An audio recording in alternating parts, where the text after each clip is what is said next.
नमस्कार साथियों, आज हम लोग डिप्लोमेसी पे बात करेंगे, कूटनीति पे बात करेंगे।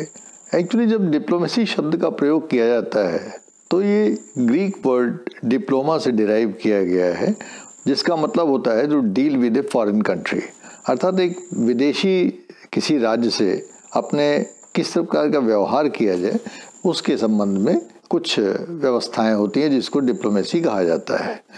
और भारतीय संदर्भ में हम इसके लिए कूटनीति शब्द का प्रयोग करते हैं।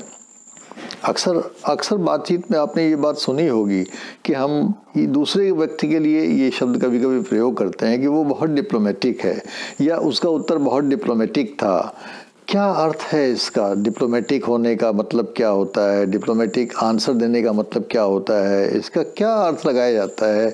अक्सर इसका अर्थ ये लगाया जाता है कि इसे बड़ा इवेसिव आंसर दिया है, कि आंसर दिया भी और नहीं भी दिया। इस प्रकार का कुछ घुमा फिरा के आंसर देने की जो प्रवृत्ति होती है उसको हम लोग कह देते हैं कि ये डिप्लोमेटिक आंसर है। तो भारत में जो कूटनीति शब्द प्रयोग किया जाता है, उस कूटनीति शब्द में कभी कभी जब हम कहते हैं कि वो व्यक्ति बड़ा कूटनीतिक चाल चल रहा है, तो एक प्रकार से कुटिलता का भाव आ जाता है कि जैसे कोई बहुत कुटिल काम कर रहा हो, अर्थात उसके जो इंटेंशंस हैं उस पर एक प्रश्न चिन्ह हम लगाते हैं कि वो बड़ा कुटिल है। लेकिन अगर इंडियन संदर्भ में वास्तव में इसके तकनीकी अर्थ पे विचार किया जाए तो इसका मतलब होता है कि राज्यों के मध्य कैसा व्यवहार होना चाहिए, व्यवहार के क्या नियम होने चाहिए, कूटनीति उसको परिभाषित करता है। यहाँ हम लोग डिप्लोमेसी को वैश्विक परिदृश्य में समझने की कोशिश करेंगे। और जब वैश्विक परिदृश्य की बात आती है तो आपने बहुत सारे डिप्लोमेसी से रिलेटेड टर्म सुने होंगे। जैसे आपने अभी रिसेंटली वैक्सीन डिप्लोमेसी का नाम सुना होगा, जो कि कोविड के संदर्भ में बहुत प्रयोग किया जाने लगा, जिसमें कि चाइना ने बड़े मैसिव तरीके से वैक्सीन का एक्सपोर्ट किया और अब उस नाना प्रकार के वैक्सीन्स को एक्सपोर्ट करती है, क्या करने की कोशिश कर रही है। तो वैक्सीन मार्केट को कैप्चर करने का एक पूरा प्रयास है चाइना का। इसी प्रकार से इंडिया ने भी वैक्सीन डिप्लोमेसी किया कि अपने यहाँ शॉर्टेज होते हुए भी अपने लोगों के लिए बहुत ज़्यादा डिमांड होते हैं कि बावजूद भी हमने और दूसरे देशों को भी, जो मित्र देश थे, यहाँ तक कि अमेरिका तक को भी हमने वैक्सीन उपलब्ध कराया। तो ये उसके पीछे एक भाव ये रहता है कि उन देशों से हम अपने संबंधों को अच्छे ढंग से संचालित कर सकें और शॉर्ट टर्म गेंस को न देखें, हम लॉन्ग टर्म गेंस को देखते हैं। इसी प्रकार आज से कई साल पहले 1970 की बात है, उस समय रिचर्ड निक्सन अमेरिका के राष्ट्रपति हुआ करते थे और उस समय पिंग पोंग डिप्लोमेसी उन्होंने चाइना के साथ, उस समय अमेरिका और चाइना के संबंध बहुत खराब थे। तो निक्सन ने एक पहल की थी और अपने यहाँ की जो टेबल टेनिस की टीम थी उसको चाइना भेजा था और कहा था कि आप चाइना के टेबल टेनिस की प्रतियोगिताओं में शिरकत करिए। तो उसको पिंग पोंग डिप्लोमेसी कहा गया था, जिसका परिणाम ये हुआ कि अमेरिका ने चाइना के प्रति जो अपने एम्बार्गो लगा रखा था, जो रोक लगा रखी थी व्यापार से, उसको उसने खोल दिया और चाइना और यूएस के बीच व्यापार होने लगा। इसी प्रकार से भारत और पाकिस्तान के बीच में जो संबंधों को आप गिरावट देखते हैं उसमें क्रिकेट डिप्लोमेसी यूज़ की जाती है। बहुत सा बार हम एक दूसरे देशों में अपनी टीमें भेजते हैं और या थर्ड वर्ल्ड कंट्रीज़ में हम अपने खिलाड़ियों को कहते हैं कि आप जाइए खेलिए, और इस प्रकार से हम अपने संबंधों को थोड़ा सा सुधारने की कोशिश करते हैं। तो ये बड़े सारे टर्म चलते हैं और हमको समझना होता है कि ये वास्तव में इंटरनेशनल एरिना में डिप्लोमेसी शब्द का किस तरीके से समझा जाए, इसको कैसे समझा जाए। जब आप वैश्विक परिदृश्य में इसकी बात करते हैं तो विश्व में आप जानते हैं कि अनेक संप्रभु राष्ट्र हैं, ज़्यादातर सॉवरेन स्टेट्स हैं, और उन सभी राष्ट्रों से हमको अपने मधुर संबंध स्थापित करना होता है। लेकिन मधुर संबंधों की स्थापना करते में हमें इस बात के लिए भी सतर्क रहना पड़ता है कि हमें अपने राष्ट्रीय हितों को भी सर्वोपरि रखना होता है। जैसा कि अंतर्राष्ट्रीय जगत में कहा जाता है कि there are no permanent friends and foes, there is only permanent interest. तो वो जो परमानेंट इंटरेस्ट है हमको अपना सेफगार्ड करना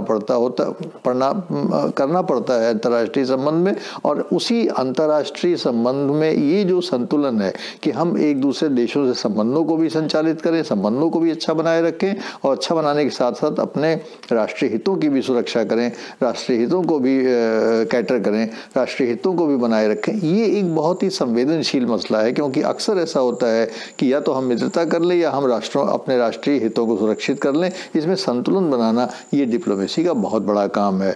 और अब आजकल मॉडर्न टाइम्स में आप देख रहे होंगे कि केवल द्विपक्षीय डिप्लोमेसी की बात नहीं होती है। आज क्षेत्रीय डिप्लोमेसी, आज बहुपक्षीय डिप्लोमेसी अर्थात regional diplomacy, multilateral diplomacy, global diplomacy, बहुत सारे प्रकार की डिप्लोमेसीज को हमें एक साथ करना पड़ता है। न केवल एक दूसरे देशों के संबंधों को ही हमको परिभाषित नहीं करना पड़ता है, बल्कि हमें बहुत सारे इस प्रकार के जो कॉन्ग्लोमरेट्स हैं, बहुत देशों के जो समूह हैं, उनसे एक साथ अपने संबंधों को परिभाषित करना पड़ता है।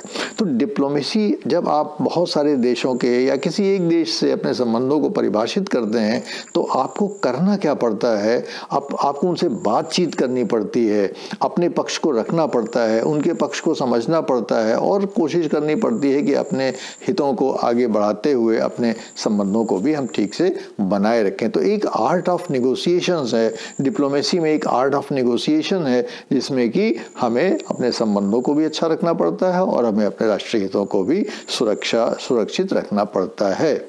तो अगर डिप्लोमेसी को डिफाइन किया जाए तो आप कह सकते हैं कि ये अंतर्राष्ट्रीय संबंधों को मैनेज करने की, अंतर्राष्ट्रीय संबंधों को प्रबंधन करने के लिए एक प्रकार से निगोशिएशंस की टेक्निक है, किस प्रकार से निगोशिएट किया जाए। और जैसे कि मैंने बताया कि वॉर को अवॉइड करने के लिए, क्योंकि वॉर हमेशा एक पॉसिबिलिटी रहती है, जो अनइनहिबिटेड कॉन्फ्लिक्ट्स होते हैं, संघर्ष तो होंगे ही विभिन्न देशों में आपसी में, तो उन संघर्षों को अगर हम बातचीत से या उन संघर्षों को अगर हम निगोशिएशन से या किसी प्रकार की डिप्लोमेटिक इनिशिएटिव से अगर नहीं संभालते हैं तो अल्टीमेटली ये होता है कि सिचुएशन ऐसी आ जाती है कि वॉर लाइक सिचुएशन हो जाती है या वॉर हो ही जाती है।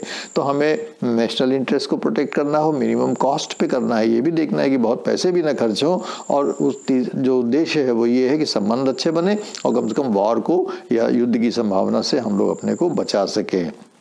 तो आजकल का जो मॉडर्न डिप्लोमेसी है, जिसको हम मल्टीलेटरल डिप्लोमेसी कहते हैं, जिसमें एक से अधिक राज्यों की शिरकत करने की भावना होती है, उसमें उसकी आगाज़, उसका जो शुरुआत है 1815 में वियना कांग्रेस से हुई थी। और उसी में तरह तरह के वियना कांग्रेस में जो मल्टीलेटरल डिप्लोमेसी की चीज़ें थीं उसको परिभाषित किया गया कि भाई क्या क्या चीज़ें होंगी मल्टीलेटरल डिप्लोमेसी में, डिप्लोमेसी कैसे कंडक्ट की जाए, कुछ बेसिक रूल्स बनाए गए।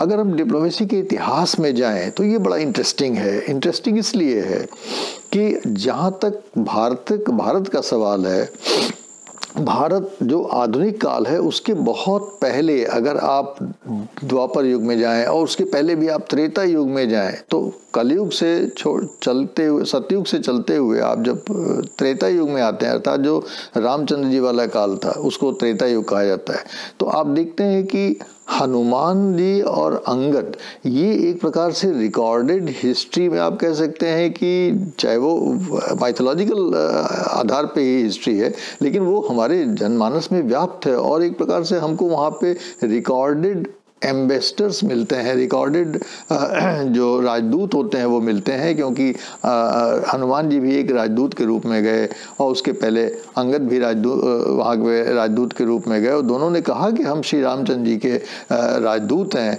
और हमको अपनी फियरलेसली उन्होंने बात रावण से कही और कहा कि माता सीता को आप छोड़ दीजिए, अन्यथा जो है आपका विनाश अवश्यंभावी है। तो उन्होंने अपने पक्ष को बहुत प्रबलता से रखा, अपने स्वामी के वर्चस्व का गुणगान किया, और उसके बावजूद भी चूंकि रावण ने उनसे दुर्व्यवहार किया तो उनको कुछ वहाँ पे उग्र स्वरूप लेना पड़ेगा। लेकिन उनको उस ज़माने में भी आप देखा कि एम्बेसडर को कोई किसी प्रकार की बहुत ज़्यादा क्षति नहीं पहुँचाई जा सकते या एम्बेसडर को मारा नहीं जा सकता, क्योंकि वो ये माना जाता है कि वो तो दूत है, वो तो केवल एक संदेश का वाहक है, वो उसको मारने से कोई फ़ायदा नहीं है। इसी प्रकार द्वापर युग में आप देखते हैं कि श्री कृष्ण जी ने अंतिम क्षणों में पांडवों के लिए केवल कौरवों से 5 गांव की मांग की कि भाई अगर आप इनको 5 गांव भी दे देंगे तो भी युद्ध को रोका जा सकता है।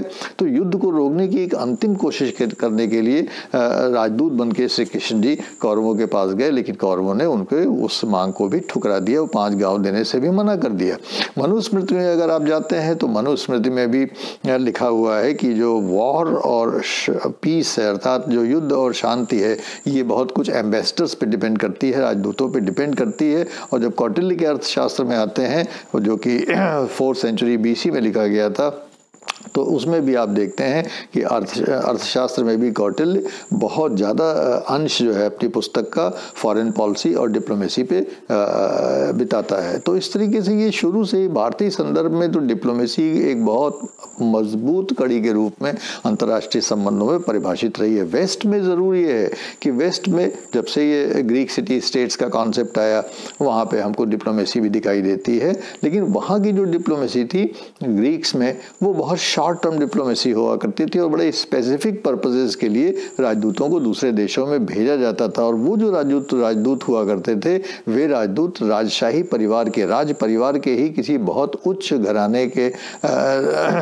सगे संबंधी हुआ करते थे जिनको कि भेजा जाता था और वो नेगोशिएट करते थे। वो केवल मैसेंजर्स नहीं होते थे, वो नेगोशिएटर्स होते थे और अपना काम खत्म करके वो चले आते थे। मध्य युग में ड्यूक ऑफ मिलान ने सबसे पहले फॉरेन मिशन इस्टेब्लिश करने का एक आगाज़ किया, शुरुआत की, और उसी से हम आगे चल के फिर देखते हैं कि बहुत सारे देशों ने एक डिप्लोमेटिक मिशंस को परमानेंटली एक दूसरे देश में बनाने की प्रक्रिया शुरू की।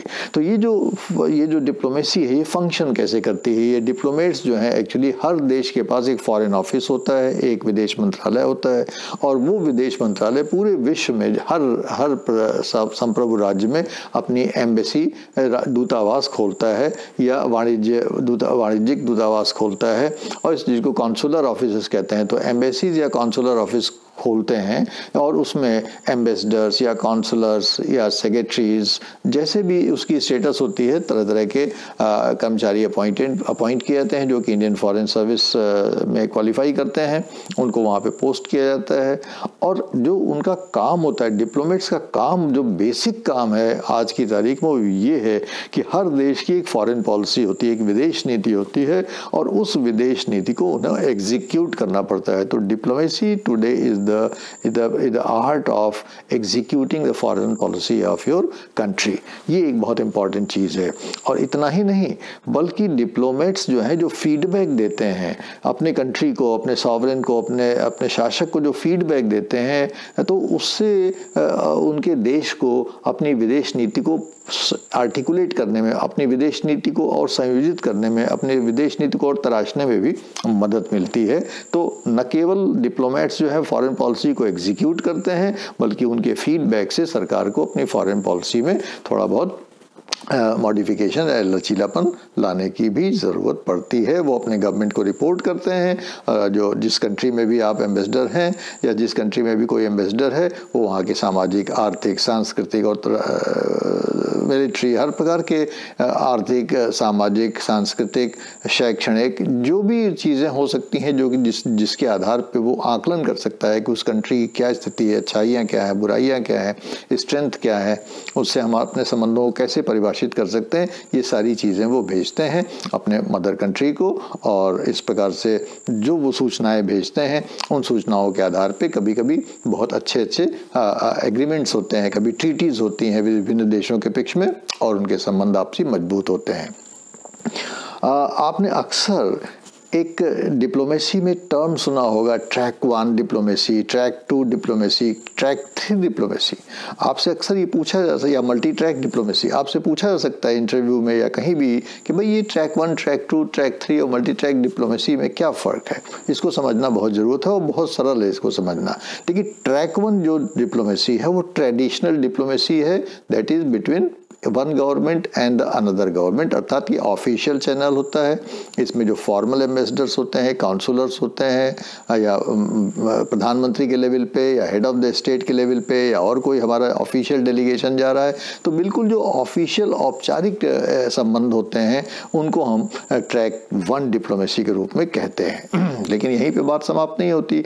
कभी कभी हमें अपने डिप्लोमेसी को नॉन ऑफिशियल चैनल से भी कंडक्ट करना पड़ता है। एनजीओज होते हैं, इनफॉर्मल ऑर्गेनाइजेशंस होते हैं, अनऑफिशियल्स होते हैं, जिसको कि बैक चैनल डिप्लोमेसी कहते हैं। और वो होते तो संगठित हैं लेकिन वो गवर्नमेंटल नहीं होते हैं। आप कह सकते हैं कि नॉन गवर्नमेंटल ऑर्गेनाइजेशंस के द्वारा एक दो देशों में या विभिन्न देशों में जो डिप्लोमेसी परस्यू की जाती है अपने राष्ट्रीय हितों को आगे रखने के लिए, उसको हम ट्रैक 2 डिप्लोमेसी कहते हैं। और ट्रैक 3 डिप्लोमेसी जो है वो पीपल टू पीपल डिप्लोमेसी होती है, अर्थात एक देश के लोग दूसरे देश के लोगों से किस तरीके से इंटरेक्ट करते हैं। कॉन्फ्रेंसेस हो रही हैं, सेमिनार हो रहे हैं, वहाँ पे आप जा रहे हैं, एकेडमिशियंस हैं, पॉलिटिशियंस हैं, बिजनेसमैन हैं, ये सब नेगोशिएशंस कर रहे हैं। अब जैसे चाइना ही है, हम लोग के देश का बड़ा एक शत्रु माना जाता है, लेकिन बहुत सारे लोग भारत के चाइना जाते हैं, वहाँ से व्यापार करते हैं, वहाँ की चीज़ों को समझते हैं, उनको अपनी चीज़ों को समझाते हैं। चाइनीज़ बहुत सारे आते हैं यहाँ पे, वो यहाँ की चीज़ों को समझते हैं।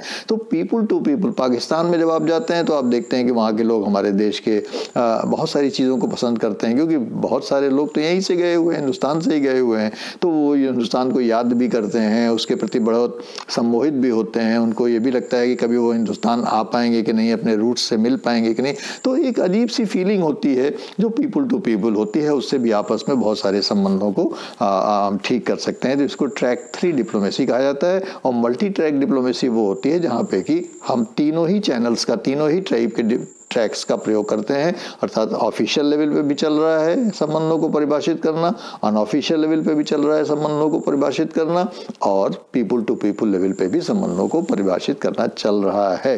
लेकिन जो लोग भी डिप्लोमेसी को परिभाषित करते हैं, डिप्लोमेसी को संचालित करते हैं, उनको 3-4 चीज़ें बहुत ध्यान से जहन में अपनी रखनी चाहिए।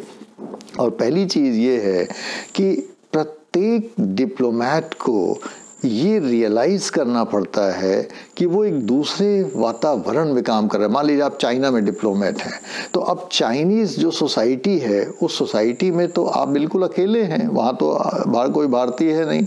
तो अब आपको चाइनीज़ जो सोसाइटी है उसके डिफरेंसेस को समझना पड़ेगा कि वो इंडिया नहीं है, वो चाइना है, और वहाँ की क्या चीज़ें ऐसी हैं जो कि हमसे अलग हैं। लेकिन जब तक आप उन अलग वाली चीज़ों को समझेंगे नहीं, तब तक उनके कॉमन कॉर्ड को आप नहीं पा पाएंगे। तो जब वहाँ की चीज़ों को, किसी भी देश, दूसरे देश की या विदेश की चीज़ों को, की भिन्नताओं को जब आप समझते हैं, तो उसमें से आप ढूंढ निकालते हैं कि हमारे देश में और आपके देश में कहीं कोई समानता है क्या। और ये बड़ा इंटरेस्टिंग हो जाता है, ये बड़ा आपसी में एक सम्मोहक चीज़ हो जाती है। जैसे अगर रूस में आप जाएँ और वहाँ पे लोग राज कपूर की बात करते हैं, कि साहब मेरा जूता है जापानी और मेरी पैंट इंग्लिस्तानी और उस पे सर पे लाल टोपी रूसी, दिल है हिंदुस्तानी, तो उनको एक अजीब सा कनेक्ट महसूस होता है कि आपको लगता है कि अरे रूस में लोग राज कपूर को याद करते हैं, और एक अजीब सा आपस में संबंध बनते हैं, कहाँ रूस कहाँ भारत। इसी प्रकार से दुनिया के बहुत सारे देश हैं जहाँ पे कि हम अपने कॉमन कॉर्ड्स को, किसी प्रकार की कॉमन हेरिटेज को ढूंढ निकालते हैं डिप्लोमेट्स के माध्यम से। और ये करना डिप्लोमेट के लिए बहुत ज़रूरी है कि वो डिफरेंसेस के बावजूद इस बात पे कंसंट्रेट करे कि हमारे अंदर कॉमनैलिटी क्या है। That is point number 1। दूसरी चीज़ ये है कि आपको बहुत एक्टिव लिसनर होना चाहिए। नॉर्मली क्या होता है, जब भी आप अपने जीवन में भी आप इस बात को रखिए कि जब आप किसी से वार्तालाप करते हैं तो आप अपनी बात को आगे रखना चाहते हैं, आप अपनी बात कहना चाहते हैं, दूसरे की बात आपको सुनने की फुर्सत ही नहीं है। ये बहुत बुरा तरीका है बातचीत करने का, और हमें ये लर्न करना चाहिए कि हम एक बहुत एक्टिव लिसनर हों, हम दूसरे का व्यू पॉइंट सुने, क्योंकि दूसरे का, हर व्यक्ति का एक अलग विचार होता है, एक अलग चश्मा होता है, अलग वैल्यू सिस्टम होता है, अलग सोच होती है। तो वो क्या कह रहा है, और जब तक उसकी बात को हम सुनेंगे नहीं, तब हम अपनी बात को पता चला कि सबसे आगे रख देते हैं। तो हम जब समझ ही नहीं पाए उसकी बात को, उसका व्यू पॉइंट, तो हम उसका प्रत्युत्तर कैसे देंगे। तो इसलिए अगर आप एक्टिव लिसनर नहीं हैं तो आप दूसरे देश की भावना को, उसके विचार को, उसके आर्गुमेंट्स को, उसके तथ्य को समझ ही नहीं पाएंगे, और जब तक आप समझ नहीं पाएंगे तब तक उसका आप काउंटर अच्छे से कर नहीं सकते हैं। तो एक डिप्लोमेट को दूसरी जो बड़ी इंपॉर्टेंट शर्त होनी चाहिए वो ये होनी चाहिए कि he should be a very good listener. वो दूसरे देश में जाके चीज़ों को सुने, समझे, पहचाने कि वो क्या कहना चाहते हैं, उनका व्यू पॉइंट क्या है, और जब आप उनके व्यू पॉइंट को अच्छी तरह से समझ जाएं तब फिर अपना काउंटर व्यू पॉइंट आप रख सकते हैं जो कि उसकी काट कर सके, और वो भी बड़ी शालीनता के साथ। हमें चिल्लाने की, झगड़ने की और एजिटेटेड होने की ज़रूरत नहीं है। जो बहुत विद्वान लोग होते हैं उनको आपने कभी एजिटेट होते हुए नहीं देखा होगा, उनको अपनी बात को बड़ी मुलायमियत से कहना है। बात ही तो कहना है, तो क्यों चिल्ला के कहा जाए, क्यों उसको झूठ मूठ क्रोधित ढंग से कहा जाए। अपनी बात को कहना है, अपनी बात को हम कह रहे हैं, उसको आर्गूमेंट के साथ कह रहे हैं, ठीक है। आप उसको अगर आर्गूमेंट होगा तो आपको मानना ही पड़ेगा, लेकिन अगर हम केवल चिल्लाएंगे या क्रोधित होंगे तो उससे हम अपना वैल्यू लूज कर जाते हैं, हमारा वेट कम हो जाता है। इसलिए आपने देखा होगा कि जो लोग हल्के होते हैं ज्ञान में या जिनका स्तर वो होता है, वो भाषा के लेवल पे भी गिर जाते हैं और वैचारिक लेवल पे भी, अभिव्यक्ति के लेवल पे, आर्गुमेंट के लेवल पे भी हल्के पड़ जाते हैं। और जो विद्वान आदमी होता है वो बड़ी धीरे से, मुलायमियत से, सॉफ्टली अपनी बात कहता है और उसकी बात में वजन होता है, अगले को मानना पड़ता है। तो ये एम्बेसडर्स के लिए बहुत ज़रूरी होता है कि वो अपनी बात और अगले की बात दोनों को अच्छी तरह से तौल के, तब जो एग्रीमेंट की कॉमन पॉइंट्स बनते हैं उस पर वो आए, क्योंकि अल्टीमेटली तो उसको एग्रीमेंट करना है। लेकिन अगले की बात ही आप नहीं सुनोगे, नहीं समझोगे, तो अपनी बात आप कहोगे तो वो आपकी बात नहीं मानेगा, आप उसकी बात नहीं मानोगे, तो एग्रीमेंट होगा कहाँ से। तो एग्रीमेंट के लिए ज़रूरी है कि हम आपकी बात भी सुने, अपनी बात भी बताएं और उसके बाद कोशिश करेंगे इसमें अगर कोई कॉमन कॉर्ड निकलता है। तीसरी चीज़ जो एम्बेसडर के लिए बहुत इम्पॉर्टेंट है कि चूंकि वो किसी दूसरे देश में जाता है जहाँ पे कि सामाजिक, आर्थिक, सांस्कृतिक, राजनीतिक हर प्रकार की प्रवृत्तियाँ अपने देश से भिन्न होती हैं, तो उसको न केवल उन चीज़ों को समझना पड़ता है बल्कि वहाँ के जो बड़े high officials, VIPs, opinion makers होते हैं, उनसे उसको डायरेक्ट टच में आना पड़ता है। क्योंकि जो ओपिनियन मेकर्स होते हैं किसी कंट्री के, उनसे अगर आप टच में हैं और उनको आपने अपनी बात समझा दी तो वो उस कंट्री में ओपिनियन मेकिंग कर सकते हैं आपके लिए। अगर आप जापान हैं तो आपने जापान के जो इन्फ्लुएंशियल लोग हैं, जो ओपिनियन मेकर्स हैं, उनको भारतीय संदर्भ समझाया, भारतीय पक्ष समझाया और उनको समझ में अगर आ गया तो वो अपनी कलम से लिखना शुरू कर देंगे वहाँ के अखबारों में, टीवी चैनल्स में, तरह तरह के सोशल मीडिया में। तो एक जनरल जनमानस उस पॉइंट पे आपके ढंग से सोचने की कोशिश करेगा। तो ये भी एक बहुत इंपॉर्टेंट चीज़ है जो हमको अपने डिप्लोमेट्स को ध्यान में रखने की आवश्यकता है। तो इस तरीके से आपने देखा कि डिप्लोमेसी एक बहुत बहुत सॉफ्ट पावर है। एक तो मिलिट्री पावर होता है कि भाई आप युद्ध में चले गए, आपने युद्ध किया, अब वो युद्ध वाला जमाना तो ज़्यादातर रहा नहीं है, अगर कभी युद्ध हुआ तो कैटेस्ट्रॉफी दोनों साइड से ही इक्वली होगी। लेकिन आज सॉफ्ट पावर का ज़माना है और सॉफ्ट पावर का मतलब होता है योर आइडियाज़।